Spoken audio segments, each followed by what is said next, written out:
Hello and welcome to Bring Me to Quiz with me, Andy, also known as Angelabra. Hiya! It's me, Tom, also known as Aunty Ginger. And today, God, I look like I've got a beard, and this is only like one day of not shaving, which is ludicrous. I'm still getting used to that we're doing this on film. Yeah. It's good. We have actually doubled our audience through the use of YouTube. Yeah, it's pretty good. We're up to nearly 3 figures. I mean, hopefully they're not the same people just watch, or one person watching it over and over and over again. I'll take that. Yeah, maybe. So, for those of you that are listening and can't see us, you can watch our footage on YouTube on the Bring Me to Quiz if you want to see the whites of our eyes. If, however, you just want to listen because you're in the car, or if you just don't want to look at our faces, then I entirely understand. Just listen ahead. There may come a point that we can get the video into Spotify, but that is an Angela job. I shall have a bash at that this time. We'll see what happens. Absolutely. Well, if that has worked, marvellous. If not, hop over to YouTube. One way or another, though, we're going to find you. We're going to get you, and hopefully get lots and lots of views on there. So, what's going on in your world? What's your week like? What's the gossip? It has been busy. Something I'm now experimenting with. If you are on the video version, you can see it's like, I don't know if you listen to, you probably don't. I listen to Newscast, which is on the BBC, and they have a video version and an audio version, and they're constantly saying if you can see us right now. So, same deal here. I've decided that, the picture of Edinburgh's gone, I'm afraid. That's old news. That's done. So behind me is the audience having a rip-roaring good time at the Jubilee Club in Sheffield, which is where I was on Friday. Although, for those who can't see, I'm on one side of this image because I set up the camera on the desk, and so you can only see from my back. You can see about half of me. Something funny's gone with my wig, which makes it look like it's got pigtails. And for all the world, I probably look like someone out of Bongo's Bingo at this point. I can promise I looked a lot classier than that. So it has been super busy. So I've had what anyone would call a 4-gig weekend. So I started out on Thursday with Quizingo, which was again very, very busy in Leeds at the Traveller's Rest. So I had a very full room for that, where we did our quiz and did the music round, and it was really nice, and it's all building really wonderfully. I've got lots and lots of regulars now, and also some new people, some proper alternative people with green hair turned up. So I've got my green hair contingent, which is fab. And they did really badly, but they promised they'll be back this coming week. And then I got home very late, got up very early, went and taught a class for an entire day, because that's something I still do. And then got back and zipped out to Sheffield, and this was at Sheffield Rangers, which I think is in some way linked to Sheffield Wednesday, like the football club.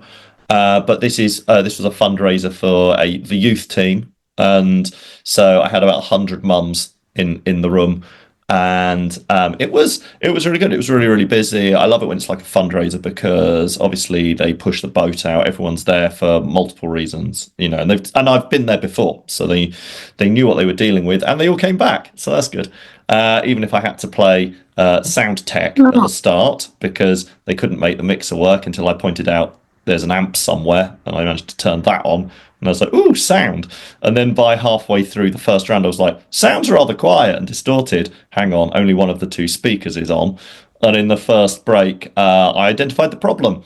There was no wire plugged into the second speaker. So I got a man in his 70s to stand precariously on a stool because the speakers were in the air and jab a cable into it, and then it worked. So God knows why it was unplugged in the first place. And then it was very good, and it was very loud, and we did the Macarena, and I think the shot here is where we're doing the Ketchup song. So that was cool. And then Yes, I said, hey, that's the one. I saw that. That was fabulous. It's very, very frantic, which is what people like. It looks like I put it on double speed, and it's not. And then Sunday, I was in a little village near Doncaster for a 50th birthday party. They had a house party and they'd just done a quiz. And then I got there and we did an hour of comedy and bingo, which is really fun because you obviously just go around, make crass jokes about everyone. Everyone loves that. And then do a bit of bingo, get pie and peas afterwards, stay for dinner, which is nice. Get paid, go home. But I bumped into, I've never met them before, but two girls who knew Mattress, who is a drag queen I competed against a Viaduct last Oh, year. of course, Leeds. Yes. Yeah, so Yeah, it's yeah. near Leeds, and it's funny. It's like they're like, "Oh, do you know Mattress?" I'm like, "I know all of Mattress because most of their photos are virtually nude." So on their Instagram, they do tend to not bother with much more than underwear. So I love the name though. Why? I'll have to ask them at some point. But they won't take it lying down. So then we Don't sleep on them. Hey, can't sleep on it. They've got spring in their step. How pillow can you go? And it's always on 2 for 1. Right, lovely. They recorded a Christmas single. It's called Duvet Know It's Christmas. Oh no! I thought I killed it. You made it worse. That was beautiful. Destruction. So yeah, so that was my 4 days, and I've got another 4 days and more than 4 gigs. I've got two on one day next week. So yeah, it's been super busy. I can talk about some of the other craziness that associate with doing all these gigs. But before we do that, how was yours? My week last week was interesting. So Thursday, I picked up a gig in Birmingham, which was great at the Loft because someone was available. They also have issues with their sound, but that is because, bless them, they used to have a host that knew about all the sound, and then I think because times are hard, they were like, let's just have the performer do their own sound, which is absolutely fine. However, switching the sound on requires things to be switched on at the back, so it was a bit of a tricky situation, that show, where we had to kick people out, and because one of them was, I'm just going to say, off their face. We had some issues with sound, and then it just took me sort of a few minutes to sort of sit down and say, shall we start this entire show again? So we had Dr. Woof was there, which fabulous cabaret artist that I thought lived in London, but I think they work in London, but they live in Birmingham now, I think is the case. Some people from Sequin Showstoppers were there, and lots of the gays were there, and that was a lovely little time on Thursday. Friday, I did a gig I will talk about shortly in a sauna, but I want to come to that last. Saturday, I was at the City of Quebec in London, so I've been up and down the motorway like a bride's nightie. And then Sunday, I was in Garland's in Blackpool. Oh wow! Which happened. Back in the day, I've done a few Garlands, but not for a long time. Oh dear. Actually, after they kicked out a few of the people from Oldham that were causing... No, they weren't from Oldham. Bolton. My apologies, Oldham.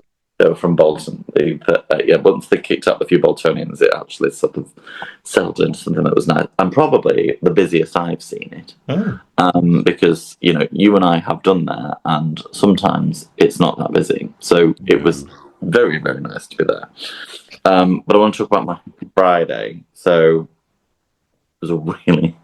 This is good because I'm going to listen to this Friday. I've realised I've missed out my Saturday, but that was also my oddest gig. So you go sauna and I'll go Kimberley. And we'll see which one turns out to be the most bizarre. Over to you.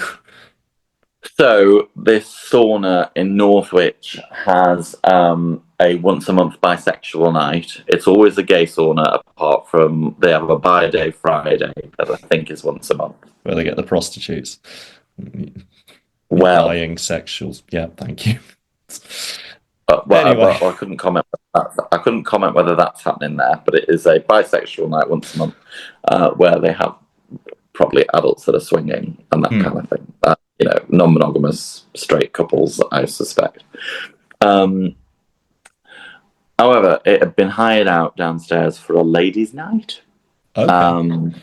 and I had been asked to host the strippers. Oh, right. So a ladies' night in the conventional, not sexy sense. Well, It is a sauna. so That's what I'm thinking. So I went down to the sauna and I was thinking, are all the girls going to be in towels? What's going to happen? And they asked me to run the sound and to bring my MPA equipment, which I only bring out about once a year. So it was a big job broke out. Got there, set up all my equipment, got the USBs from the strippers, exotic dancers, whatever you want to call them, lovely people. And basically they were on at 8:30, 9:30, 10:30. And they said, do a bit in between. And I said, right, well, I'll judge it because I'm not doing 3 hours. I'm there till midnight. So I'm not doing 3 hours, but I will do what I think I need. And just like my last time there, the moment that the stripper ended, they all went upstairs to look at the toys and the glory holes and the swings, and they treated it like a zoo. Right. At one point, somebody arranged a guided tour in exchange for a donation to a charity she was supporting. I don't know if it's one that the sauna supports or just, Uncle Jeff's running a marathon or something like that. But it was very much, they were treating it like a zoo. So me being there was nigh on pointless, apart from saying, and your next stripper is. And then at the end, I was sort of DJing, and it turned out that there was allegedly a girl that felt that her boyfriend had slept with this other girl, and she decided to start a fight. Oh. So she pulled a chair from under her, then she fell back herself. Then when she got back up again, she picked up this giant full ice bucket full of cum. No, so it had ice and water in it, but also the scoops. Right. The big metal scoops that you put inside the bucket. Anyway, she picked up this giant fucking full bucket and threw it across the room at this girl. It missed the girl and hit me. Oh. So I was soaking wet. You turned pale. It missed my equipment. Thank you. It missed my equipment. Which equipment are we talking about? And my DJ gear. And I was like, I don't normally do this, but I stopped the music and I was like, I'm not turning the music on until such time as she's being kicked out. Because I was fuming. So she left, the music went back on, but the night did not last much longer after that because it was sort of a bit of a boner killer.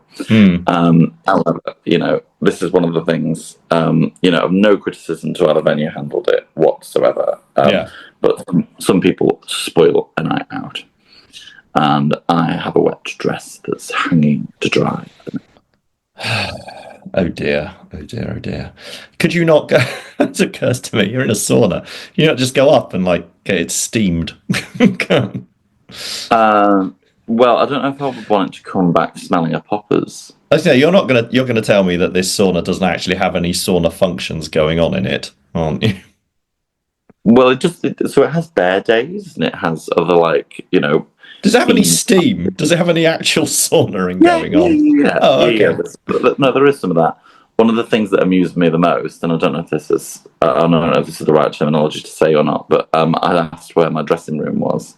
So I asked for a dressing room. And they were like, that's one of my things. I asked for a dressing room that's not a disabled toilet. Yes. And they said, oh yeah, here's your key. You can go in there with the other T-girls. Oh, interesting.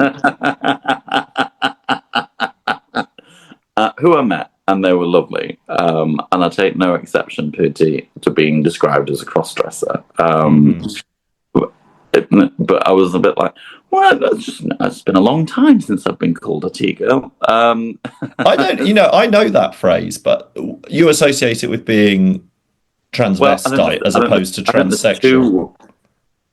Well, I think people use it in both contexts. You see, I know it as the latter. I would expect to be in Bangkok or something if someone said T-girl to me.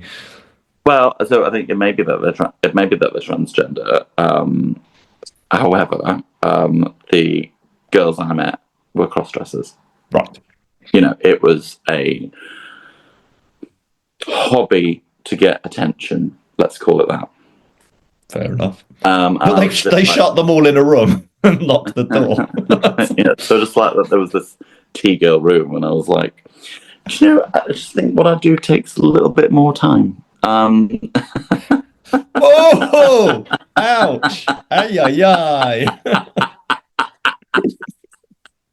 I mean, no, but to be fair, they were absolutely lovely humans. It's just not like, I call myself a drag queen for a reason, Yes. Like I've never, yeah, absolutely. It was just one of those, and I like that they had their own space. I think that's fabulous. And Were I they was very literally grateful. just staying in there?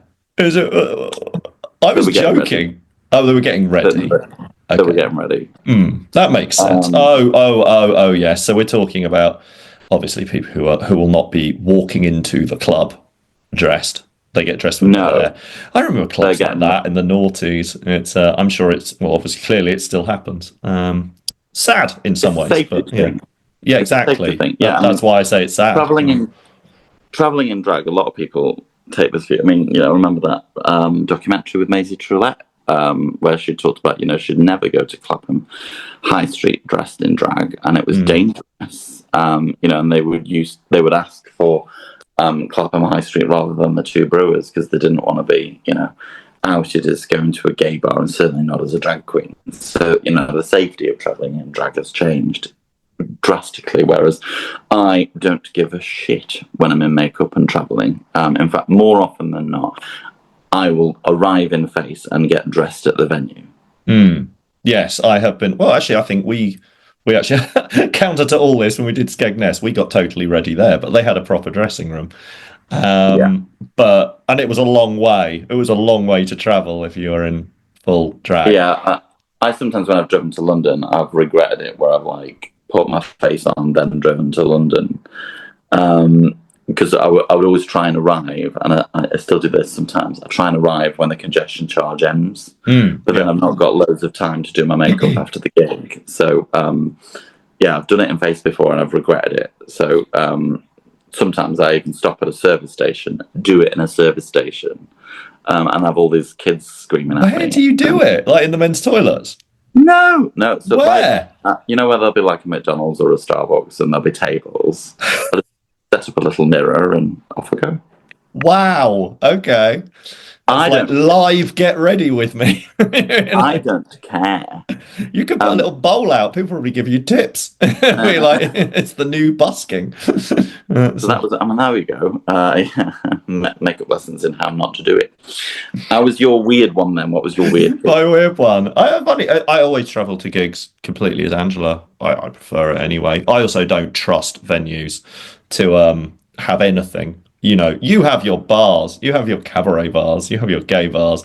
I have social clubs and pubs. And the one at the Biscuit. What was that? Oh, that was the Lake District. They said, you can use the disabled toilet, which was a big toilet. I'm not knocking that. No mirror. I like to disabled people not use mirrors. And there wasn't not even low down. I love it when that happens. Like the mirror is at the level for a wheelchair, so I'm on my knees doing it, which is not what I enjoy because there'll come a time when I can't get up. So I always go full Angela. But the weird thing was Saturday. So I went to I can say it's not a problem. White Line in Kimberley, which I've done many times and has done well many times. I have a regular booking there. But for various reasons, not to do with me, there was no one there. I got there and I was like, there's 8 people here. This is, I may add, is a local pub in a little village. So a bit like certain other ones I've done, it is heavily reliant on the locals turning out because there is no Bring me to queer. And you could try and hook people in by advertising it, but due to some illness of the landlord, very little promotion had gone out about it, which means, again, unless you had been in there and seen the chalkboard with my name on it, or perhaps seen their Facebook where there was one post, you wouldn't know it was happening. So I got there and half these people were like, oh, we're only here for a drink. We've been here all afternoon. And then they left. So then there's me and 5 people. And 2 of them were sent to me from you.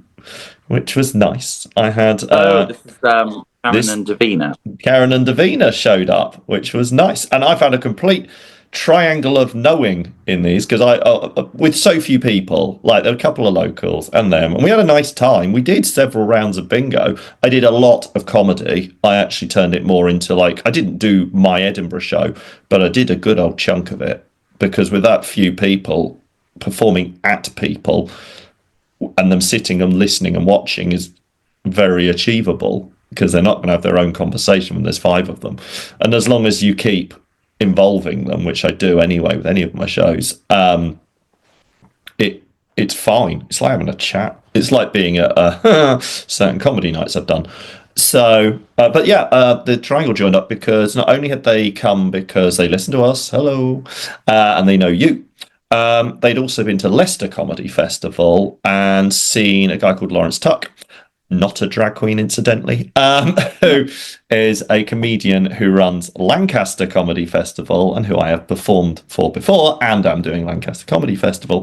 So it was quite nice. I was like, the two worlds have joined up, and they go to both, and they tell me about all the prides they go to and stuff, and they're a busy pair. They travel a lot, which is why they listen to podcasts, including ours. So I looked into bits when I got my Sundays at the Dover Castle. Originally, like the late night Sundays, they would sort of religiously get involved, and whether we sort of had 2 men and a dog, or 20 people, or whoever was there with them, they got stuck in. So whether it was a quiz, whether it was a little game that I'd come up with, they were there, they got involved, they were enthusiastic, and I love you to bits for that. If you are listening, Davina and Karen, thank you for supporting us. And they support the bingo. They even go and watch Fanny Burns, which, the bits they do for the community are just never ending. I have heard about you two. I believe I shouldn't be asking you about a particularly triggering bingo night. Oh, what, the one where I accidentally put all the balls? Yes, yes. That's the one.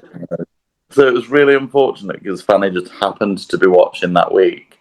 But after doing 2 lines instead of 3, I just reset the balls.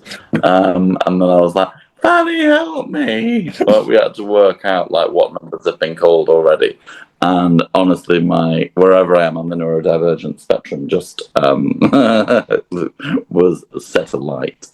Fanny and I, I've always said, these things are done in good jest, and for you to slag someone off on stage means they have to know who you are.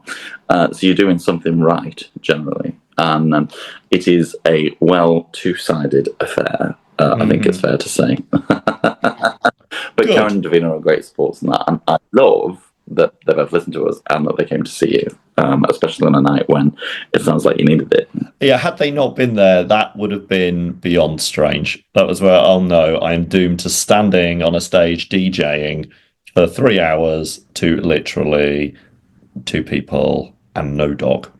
But shout out to Norman in his 80s. He knows how to party. And Lisa, that was another member. She's always there. She's a regular of the pub. And then a couple who I can't remember the name of, but they're very nice. They popped in.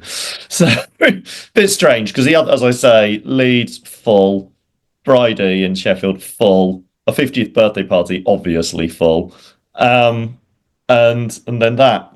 But they were very good. They were this is why we think it happened. Don't sweat it. We'll do this all again in 2 months' time, and we'll get more promotion together on it. And so that's cool. Which leads into I was going to talk about how frigging precarious this work is. Like I've seen in recent times, I think you've gone from like, oh, I've got a few dates available to, does anyone want a gig in London? Because I can't actually fit it in my itinerary. Which, I have 8 left this year now, and actually I'm not that enamored with filling all of them. I'm fine if I don't. And that's a very privileged position to be in. I'm okay if they come up. They come up. If they don't, It's fine. Yeah, it's funny, isn't it? I mean, we've talked about my residency. Went to Blackburn, first night, full. Second night, not full. Another case of a pub which is sort of more for the locals. It's not on the high street.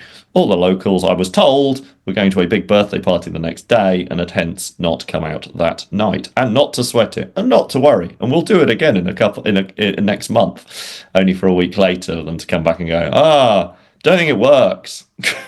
Might book a bingo, but I don't think we can do the monthly karaoke.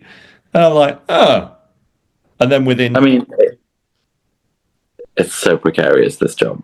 it really is. And but the funny thing is that now, like, of course, I was like, well, it's only one a month for the booked up to July. It's not even the whole year, and I'm like, I'm not that worried.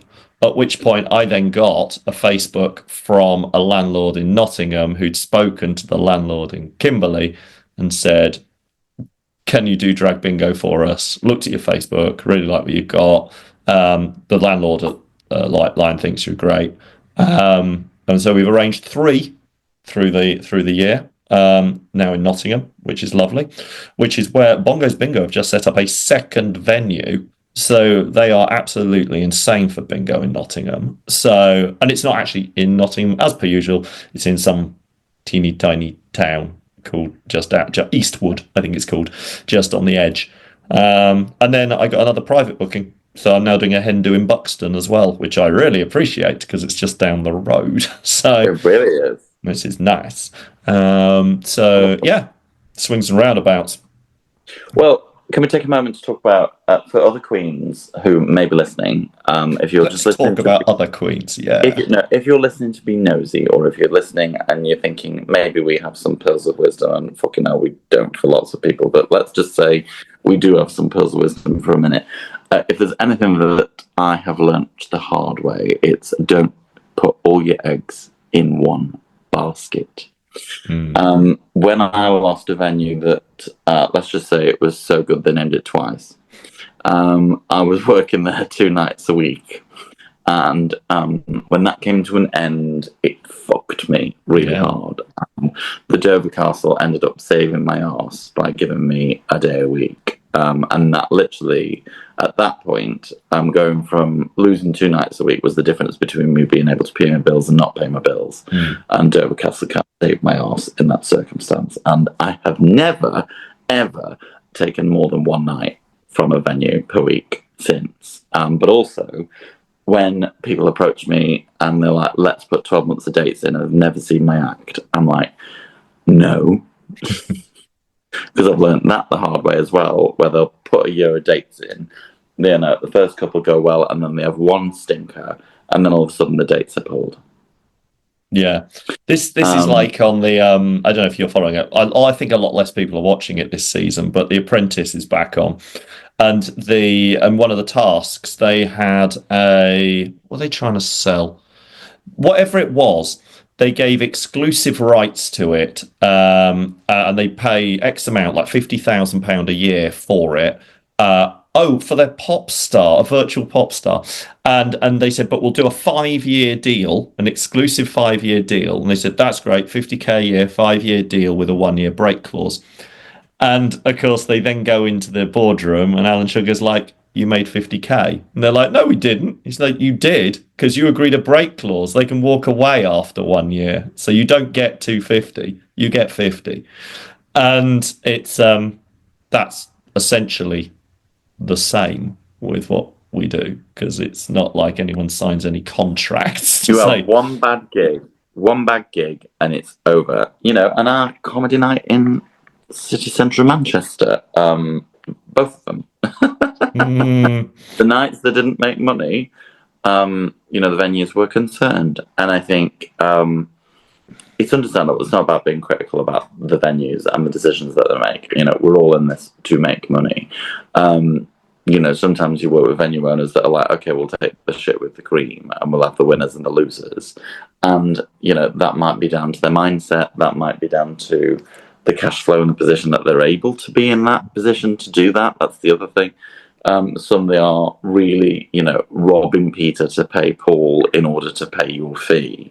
And I think that's where I do sort of feel sorry for them. But it is a business. And not overloading your eggs in any one basket is very wise in this job. Yes, definitely. And what was I say? Oh, that with where you go, it's like, because I'm dealing with a lot of places that haven't done anything with a drag queen before, which I quite like. Like, it's now, I mean, I've owned it. Can't get my foot in the door of any conventional cabaret venue. So I'm like, well, screw you all. I'm gonna go elsewhere. And which means I deal with a lot of venues, pubs in particular, who want to try something and they think it'll work because they've heard of Bongos Bingo and they've heard of drag being quite popular and ladies' nights. And so they go, let's do that. And, sometimes it goes well and sometimes it doesn't. And I kind of accept that, this might not go on forever. But what's nice about things like the one behind me, Jubilee, they've booked me twice this year. So I've just done it, and then I'll be doing a Halloween special with them. And I think for most, particularly social clubs, I think I'm more happy with that. I'd be like, book me twice or maybe 3 times, and that way we will have hundreds there rather than, oh, it's Angela again. I like her, but I want to watch the chase. Fuck knows what. You want something different. And it is, I think you're doing the right things. Less is more. Don't put your eggs in one basket. I think it's great. Drag's for everyone, and there are loads of different ways of doing drag. It doesn't all have to be about the cabaret circuit. And I think, you asked me a question earlier that I think is relevant. As the year goes into next, will probably do some very different work. We're moving on. Look at that segue. Cool. Yeah. We talk about festivals. Yeah. So I think the rat race of begging venues for dates, which sometimes it genuinely feels like we are begging venues for dates, I don't want to do anymore. I want to be with venues that love me, that want me, or that hear good things about me and then want me, but I want those things. I want the sort of vision because a lot of what I do is guided by this I call it an Edinburgh show, but it's at loads of places, a tour show. And that this gig, for example, is in Sheffield. Now I'm doing a Secret Diary of a Bingo Call Girl. Hello, in Sheffield in April, and so I'm telling them they've all got my booklets which have all my social media on, but I also said to the booker lady called Vicky, Amy, and said, this is when I'm doing it. Can you tell everyone? Because she organises for the social club. Can you tell everyone? She go, well, I'm definitely coming. And when you do a little tour show for an Edinburgh Fringe type show, your venues are generally pretty small. So even a fraction of these people coming would make a massive difference. And when I'm doing these, I've got 2 hen dos this week. And again, oh no, it's not a public venue. No, it's not. But that doesn't mean you can't recruit them onto your social medias, and that they might actually, because they don't regularly go to that kind of thing, may actually go, oh yeah, I'll come and watch you. I saw them at the bingo, or I saw them doing a party. That was fun, I want to find lots of different ways of making money from Ginger. Some making money while I sleep with merch and other things. Some where I'm doing different kind of gigs, where they're bigger gigs, but they're less often. I always want a presence in the circuit, but I think I am no longer asked chasing for people that are not that enthusiastic about giving me gigs. Mm-hmm. I've already made decisions to that effect with certain venues where I feel like, look, you're making it hard work to get dates. I don't want that. You don't want that. So let's just not do dates. And, you asked me a question, why aren't you doing more comedy festivals? I think my brain has been, I've had a full circuit diary for a couple of years now, where, having done that rat race, I've been able to fill my diary 5 days a week. And to sort of pull out from that, and like I do with Edinburgh, where I say, right, I'm going to not make money this day and try and do something a bit more creative, and maybe it'll create opportunities that will catapult me into stardom. It's difficult to turn away guaranteed income Yes. at a good level. And comedy doesn't pay very well. So, If at all. Yes. Yeah, it's true. But then with some festivals, the longer ones, you can do it on a Sunday and things. Like I this year, I've kind of gone for it. Like I'm now doing 6 or 7 festivals, and they are all Friday, Saturday night shows. Cross fingers for Buxton, which is working in a very strange way. I've never dealt with underground before. Never before have I had to put my money down without knowing what dates I'm going to get. I'm getting dates, but what they are and when they are, I put down preferences. It's yeah, I'm not wild about that, but we'll see if it works. Then I will be very positive. But what's that? It's having the right mix, isn't it? Yes, guaranteed risk. But I have planned my show to be a sort of later night show. It will only work on Friday, Saturday. Whereas last year, you could easily watch it late at night, but it didn't need to be. And I previewed it on Sundays mainly. I definitely did Lancaster on a Sunday, and that did the job. It wasn't huge. I'd say about 15 in the audience, but that was enough to know that it was any good. And Lancaster is early in the year. It's in May. So, I even still had notes with me for that one. I did say it was work in progress, although I barely looked at them. And so you can do these things at different levels. You can go for it and go, I'm going to give up my Saturday night and I'm going to print a ton of posters and I'm going to do all their little promotional events and I'm going to make the videos, etc., and try and make some money on this. Or you can go, it is what it is.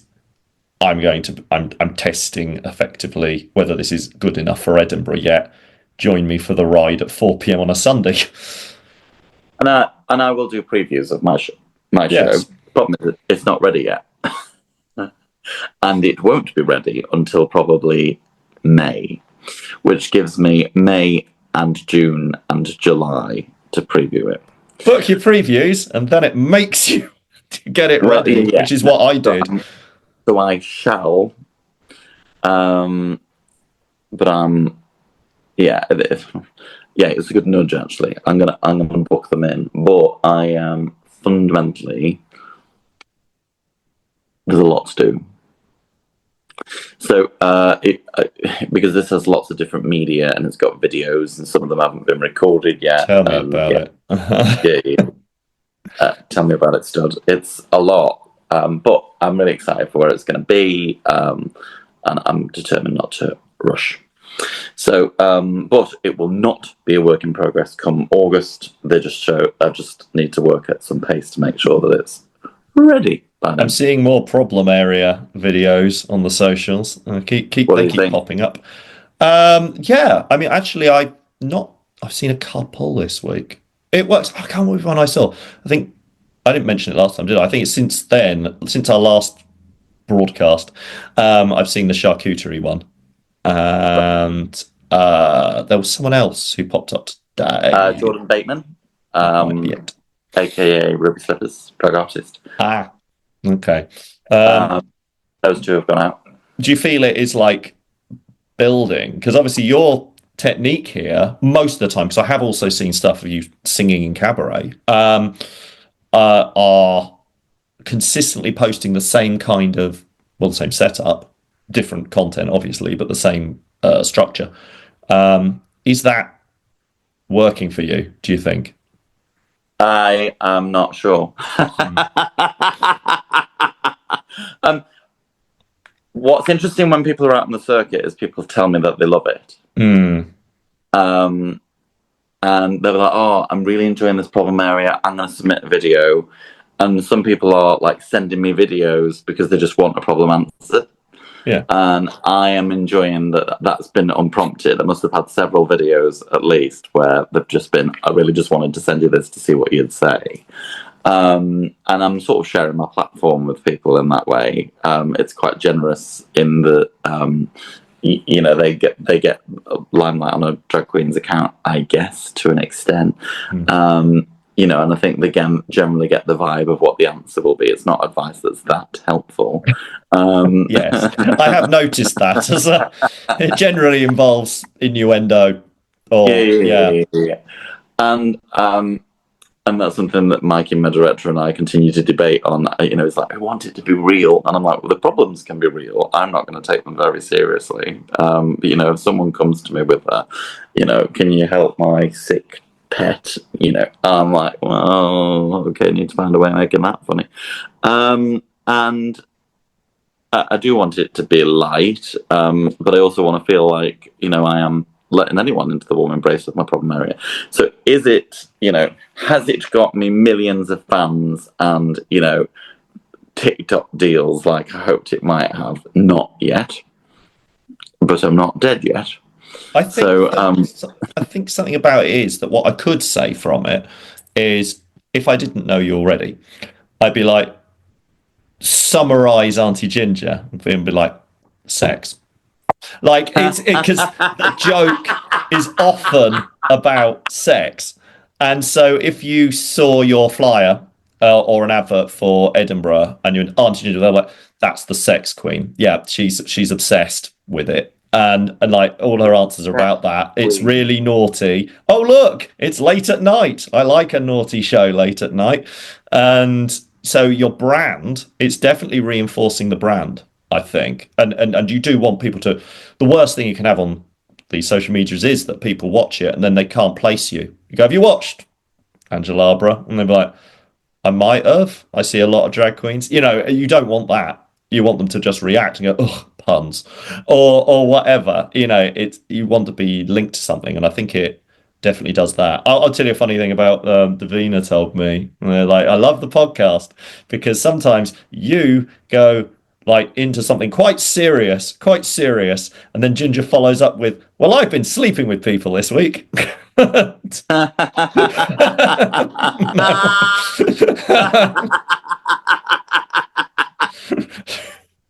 So yeah, that's the magic. I think, I feel a bit seen. It's on brand. I just keep posting any old crap. That's the problem. I do like to contribute to stuff, and I think, it's when I've got something to say. I mean, we could talk about the Donald Trump interview, but I have so many feelings on it. I feel like I could talk about that for an hour on its own, and I'm not sure I would add anything to what's been produced out online already. I've seen a lot of good like stuff on TikTok with because how do you make comedy out of something so awful? And they have, and I've got great memes. I've got clips from American, I think it's the Daily Show or something, which is really good at sending it up. But also, actual TikTok creators who are picking him apart, or it apart, or but actually managing to make it funny, even though it's terrifying. Bette Midler did a great. I don't know if it was hers or if she just reposted it, but Bette Midler posted this video of Trump being smacked in the face by him, which I thought was phenomenal. That's all we need. And that kind of just sort of did its job. I think a lot of Americans are hanging their head in shame, and I think it's one of those where, I mean, I didn't intentionally mean to get onto this subject, but I suppose it's an example of something where we can talk about it, and I think if I've got something to add, I'll add. I think if it's something where I'm not sure how I feel about it yet, then I wouldn't add for adding's sake. Something I've noticed, and there's a podcast. Let's have a conspiracy theory. Last week, I don't know if you saw it. I posted a joke, which was quite a serious joke, about how right-wing conservatives don't understand nuance. First up, have you seen it? No. Okay, so on TikTok, it's done all right. Like, it's certainly done better than a lot of my stuff, and it's still going. Like, it's a few likes at a time, but a week later, it's still being people still clicking like. It's getting shared occasionally. It's not set the world on fire, but it's certainly tested a lot better than other stuff I've posted in recent times.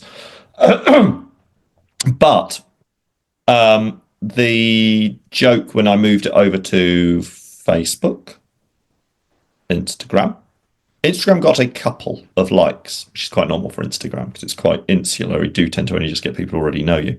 Facebook, nothing. And then curiously, YouTube Shorts. Like I've been posting nonsense to YouTube Shorts for a while, and mainly because it's not too bad. Actually, you'll get like 500 views on things, even if they've not been that popular in terms of likes. This joke, 15 views. Like it has not been shared, and it's had a few likes and it's had a few comments, but it is absolutely crippled. And on a front, I do wonder whether because the tags are things about Trump and Elon Musk, and but also importantly with a hashtag like LGBTQIA and trans rights are human rights because it makes a point around that. I think it may have been silenced, which is interesting because that hasn't happened on TikTok, and I wouldn't have predicted it would happen on YouTube because we've all talked about, oh, you've got Elon Musk and Mark Zuckerberg lining up behind Trump. There's not really been a mention of YouTube, but yeah, something is awry because it's very stark. Yeah. And yeah, I've seen a couple of people, Marie LaRaiche, recently shared a post that she reported that was transphobic on Facebook. I saw this, yeah. Yeah, and Facebook came back saying, no, it's fine. Mm-hmm. And I think... It was the one which had a trans flag and said trans women are men. That's what it said. It couldn't be more blunt. Yeah, it was particularly poor. I feel like there might have been another one about HIV. I'm not sure. Wow. But I've seen a couple of posts where definitely the trans one. I feel like I saw another one as well. But there is this trend of, are people being shadow banned? Are things being silenced? Is the algorithm working on the right side of our community? And then, of course, the conflict of people not wanting to leave the platforms because they dominate our lives in such a way. And we've talked about that over a number of episodes. But, I think I think what I love about our space, Andy, is that we can talk about anything and everything. We give it's sort of behind the curtain look on our lives, but also the lives of artists too. And I think my thinking on these subjects will evolve and evolve and evolve. And we're probably going to be talking about Trump for a long time. For some time. This is the problem. It's like, it's good to have like a safe space. But it's the fact that we're trying to, not just with this, but with everything we do, we're trying to reach a wider audience, bring up some acceptance, bring up some tolerance at the very least. And if, in the real world where you found like this sort of act can only appears at certain venues, if it then only gets shown to certain audiences online, you can see how it's doing the same thing. It's ghettoizing it. And so it's interesting. It's like, we'll see. We'll see what happens. But it does come to something when we're relying on freedom of speech from TikTok, a Chinese-controlled company. So, and I don't think the way Trump's dealing with China at the moment is going to change their mind. I don't think they're going to be helping him in any way right now with their 20% tariff. So, bizarrely, the Chinese are our allies. Make of that what you will. And Starmer's coming out all right out of some of this. Yeah, if completely ineffectual. It's great, brilliant. He's traversed the Europe, the America, everyone's sort of on with him. They think he's a great guy, but America have completely ignored him. Or rather Trump has. And he's still trying to grab it. I mean, it's weird. Like the idea that we might end up in, it's completely off topic of what we normally talk about, but the idea that Britain will be leading the free world. Like, if Trump really did want to turn things back 150 years, he's succeeding right now. What's next? The Commonwealth is going to come out again, and oh my God, it'll be like, yeah, I'm going on tour to Canada, and I can't think where else was in the Commonwealth. Australia. There you go. Wow. Yeah, I did quite like what Starmer said. there was an interesting reel, and these sound bites are really effective, and they're very intentional, of course, but where he was pushing back on the association that Trump was suggesting between Britain and Canada. And he's like, I think you're trying to paint a picture of a conflict that doesn't exist. And we've had a good conversation, but, we don't have an issue with Canada. And then Trump sort of stops that and is like, okay, you've said enough now. Next question. Which does appear to be a common thread. Trump was asked if he'd made comments about in that interview about him being a dictator. Yes. And he said, I can't believe I said that. Next question. Yeah. It's like, did I say that? Oh, yeah. Anyway, quite famously. Yeah, that is the approach. It's just move on, flood the zone. Shall I say something outrageous to distract you? Oh, I think I might. I don't think I will pretend I'm intelligent enough to understand the intentions of both parties behind this interview, but I will say it does feel somewhat intentional. I'm sure he will care. We're coming for you, Trump. You and Elon. Tesla has lost 25% of its value, though. What's that? What's lost its value? Tesla. Oh, really? Its stock value is 25% down. I saw that today. So it's lost 100 billion or something crazy because no one wants to buy Teslas. It's a toxic brand. Even if you agree with Elon, and few do, you wouldn't, as an impression management thing now, because to buy a Tesla now is like wearing a MAGA hat. So you will have people. And how many people who wear MAGA hats are going to buy an electric car? So, interesting. I mean, he's got so much money, I don't imagine it will ever bother him. And I saw another great one, which was about, he's hacked away all the waste and sacked everyone, and now various departments are immediately rehiring most of them. So, research into bird flu is quite important, and they've reinstated their employees. And wow! And he's cut 16 billion, and actually, at best, he's cut about 2, and a lot of that is going to roll back. I don't know. I'm really enjoying. There's been some viral content of people returning their Teslas. There was one, and I forget who it was now, but who actually sold it and donated the proceeds to a charity. And I think that sort of thing is fabulous. I'm going to have to dig that out now. That's going to really annoy me. But, hey, it is a weird and wonderful world there that we're navigating. And for those brave enough, an opportunity to create comedy out of each of those moments. There is a delicious irony about Elon Musk saying he's going to destroy DEI while running around a stage with a chainsaw going, woo, we're destroying the government with this chainsaw. And I'm like, Donald Trump's quite inclusive, isn't he? he's got you in, and that's, I have nothing against people, but this particular one, you've given him a lot of money and the right to do whatever he wants. And I'm like, oh, blimey, oh well, hey hum.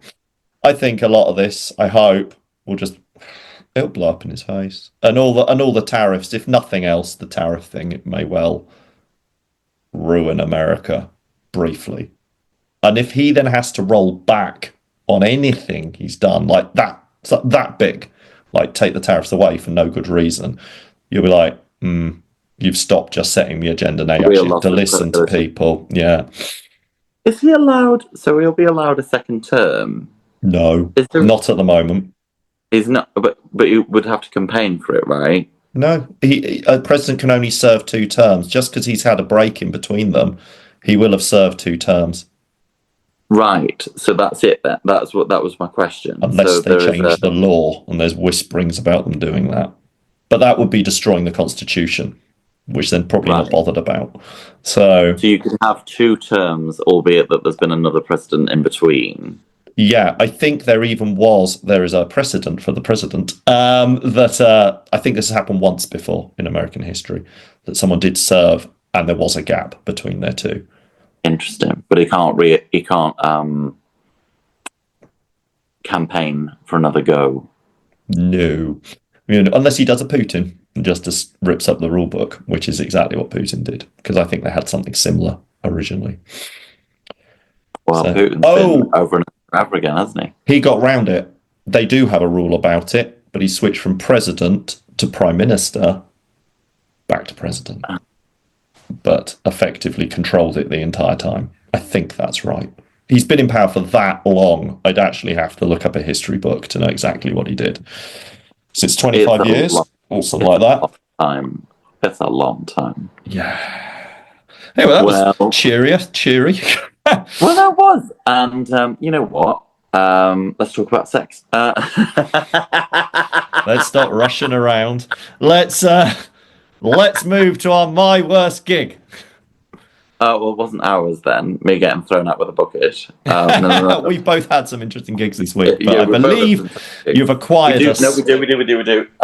So our worst gig or memorable gig that has come is from a gorgeous friend of mine and a fabulous entertainer in her own right. It is Marigold Addams. If you've never heard of Marigold Addams, she does a fantastic Cher tribute, and she was actually on, I think this is right, Starstruck, as a Cher impersonator, and did quite well. There's some fabulous footage of that. You can Google it, Marigold as Cher. Although I don't know if it uses her muggle name, but I'm not going to say that for just in case she doesn't want me to say it. And she also has a new act of the ever modern Jane McDonald. So she's now going to venues. She's a triple threat to the circuit as Marigold, Cher, or Jane McDonald. I've not seen the Jane McDonald show yet, so I'm excited to see that because I feel I can relate to Jane in that neither of us can sing for shit and both of us love cruising. Thank you. But I'm excited to see that, and she's absolutely gorgeous. And Marigold has shared with me that she's going to do a voice note, I think, about a wardrobe malfunction. So here we go, Marigold. Bring me to queers. Hi, it's me, Marigold, and my gig horror story has to be during a costume change. I was putting a costume on and I needed a bit of help, so I asked my lovely colleague to zip me up, and the zip just came off completely, and I only had 5 minutes to be back on, so it literally took 3 of us an entire packet of safety pins to get me into the costume, which was well and truly pinned to the gods, and I couldn't move, barely in it. Went on and did the gig and everything was fine, and it was a silver costume, so nobody knew, but the stress was immense. And that is why from that day, hence I have always said to any costumiers, I want a big chunky zip. I don't care if it's visible, I don't care if it's obvious, I need a big chunky zip, because invisible zips are absolute pants. But yeah, it was so stressful. I can laugh about it now, and luckily it's never happened again. Bring me to queers. Fabulous. That was great. Hey. Something that happens to all of us. Well, I love that. And I think that takes us nicely to what have we got coming up. Yes, let's talk about the future. So I haven't got my notes with me, so I'm going to have to pick this out of my brain. So this Wednesday, which will have gone by the time anyone hears this, I'm at Laugh Out Liverpool. So I'm hosting a comedy night with Funny Boys. We have got some tickets sold. Like, it's actually, as long as they turn up, it is most definitely growing. So that's good. And that is an example of a promoter who does see something through and goes, the first one isn't going to be particularly big and it's going to take a while to actually build up. So hopefully by the time you hear this, there'll be fabulous pictures of huge numbers coming to watch the hilarious comedy at the Benidorm Bar at 9 p.m. On a Wednesday in Liverpool. And then Thursday will be Quizingo as usual. And I'm sure that will be brilliant. It sadly won't have my friend Cam at it. Anyone who's seen my socials recently will see me and a young guy from Leeds murdering Evanescence Bring Me to I Life. saw it. Well, he comes to my quiz every week, and it's he's a local DJ in Leeds, and they're on holiday. So I won't be seeing him, but I'll be seeing plenty of other people. Wake me up. It's brilliant. And then Friday, Bop and Bingo's back. And we're in Middleton at the Cotton Tree. That's Oldham area. And then Saturday, you can't see me because I'm doing 2 hen do's, one in Sheffield and one in Nottingham, one in the afternoon, one in the evening. So I'm preparing games and all sorts of nonsense for those. So I'm really looking forward to that. And that is me for the week. I'm sure there's loads of stuff coming up the week after, but I can't remember it. How about you? Friday, I'm doing some filming for Ginger's Problem Area with my director Mikey and the company Your Manchester. So that'll be exciting. We're going out to the streets to solve all the problems of the world. So that's really exciting. Friday night, I'm in High Wycombe doing O'Neill's. A cabaret show there, which are one of my favourite venues to work in. That's lovely. Saturday, I've got 2 gigs. I'm hosting Dream Boys, and then I'm hosting the Traffic Light Party. You can find a single man at the House of Bridget from 10ish onwards. And then Sunday, I am a bit to burn cover gig at the London Hotel in SO14, Southampton. So it's going to be one heck of a journey. However, it is one of my favourite venues to do in the world. They have gorgeous hosts. It is a proper old boozer, and the audience sit and listen. So I am very excited. And that's my weekend. Wonderful. I've just picked up what else I'm doing the week after this. So before the next podcast, 14th of March, February, March, Rawtenstall Cricket Club with Bob and Bingo. And then the next week on from that, which I might as well cover now, I'm doing the Sheffield Showcase. I'll talk about that just there. I've got Justina Siskelki, I think that's how I pronounce it, doing her work in progress in Sheffield at Sheffield Steel City Comedy Club. So come along to that. So, yeah, loads going on. Fab. Right. Gorgeous. Thank you very much. This is a fab episode, as ever. We've had loads to talk about. So thank you very much. Chat. And leave us messages. Yes. Yes. Send us feedback, ask us questions, tell us if we talk too much about sex. Write to us, review the podcast, 5 stars only, or keep it to yourself. We love you to bits. I will see you again in a fortnight. Thank you, Andy. Thank you, listeners, very much. Thank you, Tom. Bye-bye. Bring me to queer.